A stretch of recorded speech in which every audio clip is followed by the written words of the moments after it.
ঢালিউডের জনপ্রিয় অভিনেতা শাকিব খান সম্প্রতি তার ছেলে শেহজাদ খান বীর এবং বুবলিকে নিয়ে যুক্তরাষ্ট্রের নিউ ইয়র্কে সময় কাটাচ্ছেন। বুবলির ফেসবুকে শেয়ার করা রোমান্টিক ছবিগুলো ভক্তদের মধ্যে ব্যাপক আলোচনার জন্ম দিয়েছে। বিভিন্ন মহল থেকে নানা ধরনের কথা উঠলেও শাকিব খানের ঘনিষ্ঠ একটি সূত্র জানিয়েছে, এই সফরের মূল উদ্দেশ্য ছিল বীরের মার্কিন গ্রিন কার্ডের আবেদন।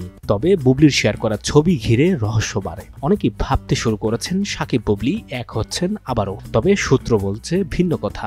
তোমার বাবাকে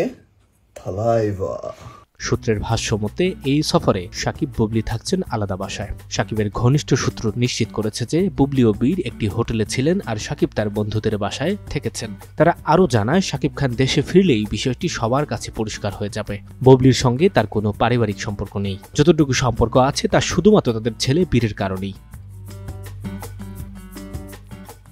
শাকিবের যুক্তরাষ্ট্র যাওয়ার মূল কারণ হিসেবে জানা যায়, আমেরিকার নতুন নিয়ম অনুযায়ী গ্রিন কার্ড পেতে হলে আবেদনকারীর বাবা মায়ের উপস্থিতি এবং তাদের প্রয়োজনীয় কাগজপত্র জরুরি। শাকিব খান যেহেতু ইতোমধ্যে আমেরিকার গ্রিন কার্ডধারী, তাই তার উপস্থিতি বীরের গ্রিন কার্ড পাওয়ার প্রক্রিয়াকে সহজ করবে। বীরের জন্ম আমেরিকায় হওয়ায় এবং তার বাবা আমেরিকার নাগরিক হওয়ায় সে অন্য বাংলাদেশি আমেরিকানদের তুলনায় বাড়তি সুবিধা পাবে।